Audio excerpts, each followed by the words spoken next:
په خپل ځړه کلمې باندې کلک اوسېږي چې وادي نړۍ یا ځړه دین باندې کلک اوسېږي او حال کا دا خبر نه چې دا زوړ دین د چا ده یا څوک ده دا تحقیق زمونږ په دې علاقو کې شته نه ده زمونږ یو ملګری ده سمیع الله جان د دې یو خپل ده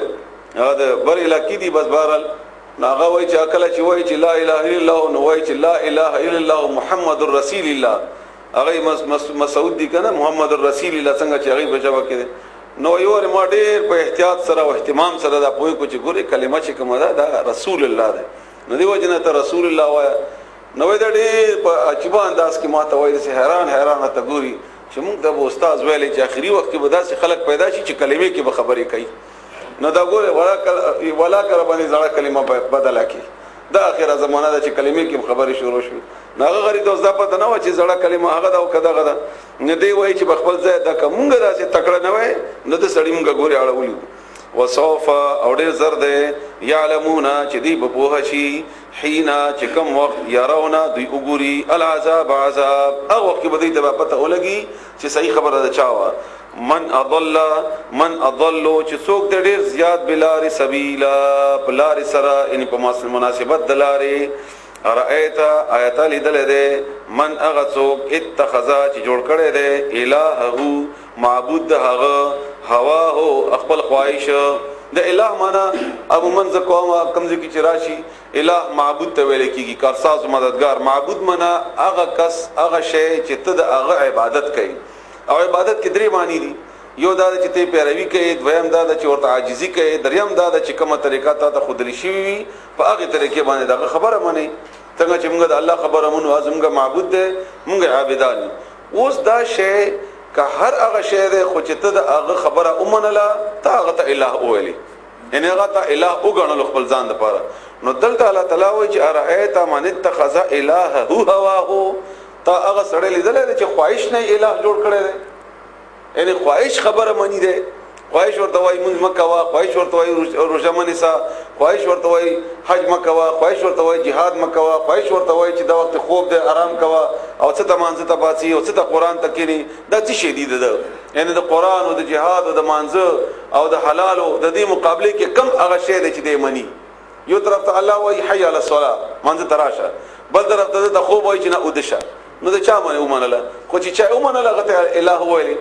مګه ته الہ ویلی الہ معنا هغه څوک چې چا خبره مانی نو غته الہ ویلی همدارنګي په هغه کې چې سورته یاسین کې مخکې برازیا وتا سو ګوري الته الله تعالی دغه فرمایي چې تاسو ته معنا دی ویل چې د شیطان عبادت مکوئ نو عبادت نه مراد نه چې شیطان ته سجدي ملګوي نه اطاعت مکوئ خبره مې مانی نو چې چا اطاعت وشي چا چې وکړو اطاعت نو دا عبادت وګرځیدو او د تشي عبادت شو کوغه الہ وګرځیدو نو چې کم شی الہ وګرځي نو دا سړی چې اوس یو وخت کې د خواهش خبره ومنله بل وخت کې د الله خبره مني نو دې ته شرک وایي د شریک له الله سره په خبرو کې او ډیره خطرناک خبره تاسو ته کوم الله تعالی دې موږ ته معافیو کې چې عبد الله ابن عباس رضی الله تعالی عنهما فرمایي چې شرک دومره خطرناک ته لکه تور تیاری کې تور تیاره د شپه ده او تور میګه په تور کانی باندې روان دي او تا ته پته نه لګي چې دا څه شی دی او تا ته چې تیارم دا کانم تور دی د میګي خپل شکلم تور دی نو به دا څه معلوم شي هم دا کرانګي تا نه بشیر کیږي او ته خبر نه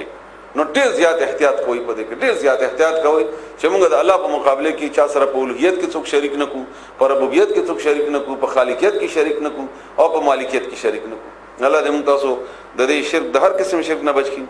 افانت آیت تکونو شیب علیه بد باندې وکیل ذمہوار ته بد د سړي ذمہ واخلې چې د خپل خواهش نه الہ جوړ کړي ده ام تحسبوا آیت ګمان کوي ان چې بشکا اکثرهم اکثر د دوینا يسمعون اوری او يعقلون یا دوی پوهیږي انهم ندی دوی الا مگر دی کل انعام پشاند څارو دا پشاند زناور دي بل کی هم دوی اضلوا ډیر بلار دي سبیلا پلار کی د جناور نم بتر دي ځکه جناور خر روان کا چې پکندي ورولي دا نزي مخ کی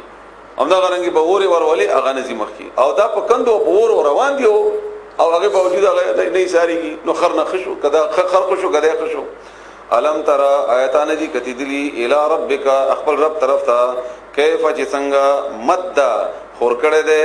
الظل سوره څنګه خوري سوره ولو شاء کچری وغشی وی د الله تعالی لجعله نو جوړ کړه به دا سوره ساکنن ولا ثم بیا جعلنا مونږ کړه دې الشمس مرسترګه علیه بد سوري باندې دلیلا دلالت کوونکې د خنسا روخي مرسترګه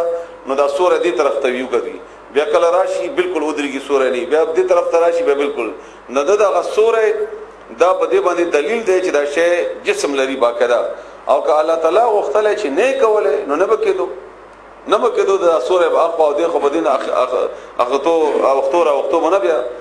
ثم بیا قبضناه مونږه واغستل دا سوره الینا خپل طرف ته قبضن پاغستلو یسیرا آسان سرا یا شپې یا مسترګه بالکل په منځ باندې ولا اترېدا نو چې اترېدا نو هغه بالکل ایثار شو اسوره رښتنه ده وهو الذي او هلا غزات جعل چې جوړ کړی ده لکم جوړ کړی ده لکم تاسو د پاره الليل شپه لباس پردا خوب د پاره نور کورنی ضرورتو د پاره او خپل مشمان سره راجمه کېدو د پاره والنوم او خوب صباتن د پاره د آرام وجعل او جوړ کړی ده النهار ورځ نشورا د پاسېدو د پاره یا منتشر کېدو د پاره وهو الذي الله ارسل چرا لګلی دي الرياح هواګانې ارسل چرا لګلی دي هواګانې بشرن زیری ور کون کی بین یدی وړاندې رحمته د خپل رحمت یعنی باران هوا راشي یخشي موږ پوه شو چې غرازي یا د هوا دا اوس موږ مخکې ذهن کې نه راتله خو د موسمیات په بنیاد باندې موږ ذهن کې دا خبره راغله 15 ورځې مخکې بلکې میاشت مخکې هغه اندازه لګی چې دې کې باران امکان شته کنه کم از کم 24 غنټې 48 غنټې او یا تقریبا دومره یا دنه لږ زیات دا دومره اندازه لګول شي دا څه بنیاد باندې دا د هواګانو غروخ بنیاد باندې اندازه لګی هوا په بنیاد باندې نو هغه هوا کم ځای کې روانه ده څومره ده سپیډ څومره ده په کم طرف روانه ده دلته دومره سپیډ دي دومره وخت کې بدل تر اورسیږي او دومره ورځې بزان سره روالي امکان شته چې باران وشي ناغه طرف ته اشاره ده چې دا هوا تاسو د پاره مخکنه خوشحالي چې نن د باران پیشنګوئی شوی ده ممکن دا وشي ممکن دا اونشي خو عموما الله تعالی دا غي پیشنګوئی الله تعالی صحیح ثابت نو هغه زیره ده مخکنه هغه طرف ته اشاره ده وانزلنا اور نازل کړي دي من السماء د اسماننا ماء ان طهورا پاکه لنحيا دې د پاره چې موږ ژوندۍ کو به دي ابو سرا بلدتن خار کله میتن مړ ان اسمکا چې خوش کوي او یا وطنونه چې خوش کی ونسقيه او موږ ورڅ کو دا او مما هغه چاته خلقنا چې موږ پیدا کړی دي انعامن ساروی واناسیا او انسانان کثیره ډېر